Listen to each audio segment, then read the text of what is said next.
Šiandien žiniose Panevėžio bibliotekininkai pasisako už visuotinį šalies bibliotekininkų streiką. Krepšinio aistruoliai jau domisi nakvynės vietomis Panevėžyje. Panevėžyje įkurtas užsienio investuotojų forumas. Kraštotyros muziejuje nauja edukacinė programa vasario 16-ąjai.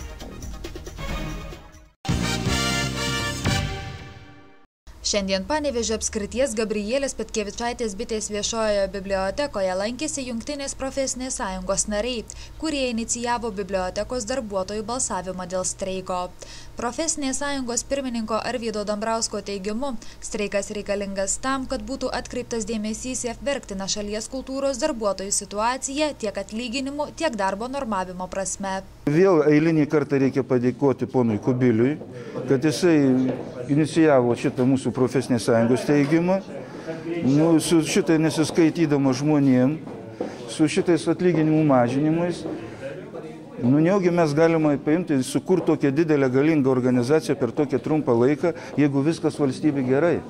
Iš kitų valstybių nėra gerai. Ir dabar šiuo metu paskutinis lašas, dėl ko prasideda ir streikai ir panašiai, tai absoliutus nesiskaitimas, aš nekalbu su profesinė sąjunga, su Lietuvos Respublikos įstatymais, konstitucija ir tarptautiniam sutartim. Ne dabar, įteikus reikalavimus dėl teismo mes negaunam atsakymą, o privaloma pateikti. Toliau būtinas dalykas sudaryti taikinamąją komisiją. Dar liko porą dienų, lauksim. Taip, kad čia vyksta procesai, normalūs procesai, kurie prasidėjo Europoje prieš porą šimtų metų ir kurių rezultatas jų pragyvenimo lygis Europoje. Beje, Panevėžio bibliotekininkai jau nebe pirmieji, kurie balsuoja dėl visuotinio streiko. Savo nuomonę jau pareiškė ir Kėdainių krašto bibliotekų darbuotojai, taip pat dar bus vykstama į Marijampolės ir Šiaulių rajonus. O kol kas visi balsavusieji beveik vienbalsiai pasisako už streiką. Jau kiek balsavom įstaigoje, tik radom vieną biuletenį, kuris nepritarė streikui. Tai reiškia 99,999%. Taigi mes esam nustebę ir dėl ko mes tos pradėjom ir iškėlėm reikalavimus ir pradėjom tos balsavimus, todėl kad mes iš pradžių nežinojom, ar tauta yra pasiruošusi, ar jinai nori, nes jeigu anksčiau kviesdavom ar į demonstracijas, ar į piketus, ar į mitingus, tauta rinkdavosi vangiai, bet dabar jau jie mūsų pradėjo atakuoti ir klausti, kada jūs vesite mus į gatves. Reiškia, situacija Lietuvoje šią žiemą gavus mokesčius, gavus sąskaitas už šilumą, už viską, reiškia pasiekė apogėjų ir vadinasi, ta situacija jau sunoko. Teigiama, kad tokį aktyvų bibliotekininkų pasisakymą už streiką skatina itin žemi atlyginimai ir nuolatinis bibliotekos darbuotojų amžiaus senėjimas, kadangi jauni žmonės nenori dirbti menkai atlyginamo darbo. Skatina pagrindinė problema ir pagrindinė neteisybė. Tai, kad bibliotekoje dirba tikrai aukštos kvalifikacijos specialistai, baigia aukštąjį mokslą, universitetinį mokslą. Ir tai, kad jie uždirba tikrai nedidelius atlyginimus. Jeigu bibliotekininkas gauna 1100–1200 į rankas vadinamas, tai mes manome, kad už tokią sumą pragyventi pačiam ir išlaikyti savo šeimas yra neįmanoma. Ir mūsų pagrindinis siekis tai ir būtų vadinama kova dėl atlyginimo, dėl to vadinamo geresnio gyvenimo. Kita problema tai būtų kolektyvo galbūt senėjimas, tai, kad į bibliotekas neateina dėl tokio mažo atlyginimo nauji darbuotojai, tai irgi įvardinčiau kaip irgi viena iš pagrindinių problemų. Planuojama, kad visuotiniai bibliotekininkų streikai šalyje prasidės jau pavasarį. Nors iki Europos vyrų krepšinio čempionato dar liko daugiau nei pusė metų, tačiau užsienio šalių krepšinio aistruoliai jau dabar itin aktyviai domisi nakvynės vietomis Panevėžyje.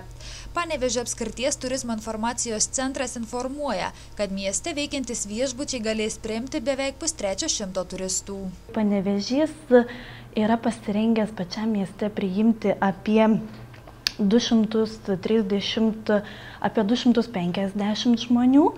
Viešbutis Pervaža yra tokį gerą dalyką sugalvoję. Jie turės 100 kvadratinių metrų patalpas, tai yra apie 3 sales, kur galės žmonės su savo miegmaišiais labai už nedidelę kainą iki 40 litų įsinuomoti ten vietelę, na kažkaip tai.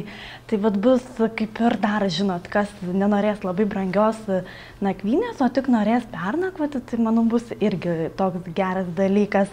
Na, kaimo turizmo sodybos irgi ruošiasi iš tikrųjų priimti žmonės, nes visos jos nėra labai toli nuo Panevėžio. Tai vat ir jų taip pat virš 100 kažkur tai visas sodybas sudėjus, jos priimtų žmonių. Indrė Stirbytė gyventojus informuoja, kad pageidaujantieji prieš čempionatą gali įsigyti verslo liudijimus, leidžiančius svečius apgyvendinti namuose. Beje, kai kurie panevėžiečiai tokią galimybę jau ir domėjosi. Mes turim tokį sąsvinuką ir ten registruojam žmonės ir jau prasidėjo registracija ir jau keli žmonės susiregistravo, kurie galės mėnesiui laiko įsimti verslo liudijimą nakvyniai ir pusryčiam, gali tik nakvyniai, aišku, be pusryčių, jau ten kaip turistai pageidauja ir jie galės įsimti tą patentą mėnesiui laiko, pas mus susiregistruoti, mes susirašom adresą, telefono numerį, visus duomenis. Ir tada paprasčiausiai duosim turistam, kad jie galėtų taip pat pasiskambinti ir nakvynę užsisakyti. Na ir taip pat gali kreiptis ir tie žmonės, kurie neatlygintinai, pavyzdžiui, priimtų žmonės. Tačiau krepšinio aistruoliai domisi ne tik nakvynės vietomis, bet ir pramogomis. Tam tikslui Turizmo informacijos centras ketina išleisti informacinius leidinius lietuvių ir anglų kalbomis apie apgyvendinimą, maitinimo įstaigas ir pramogas mūsų krašte.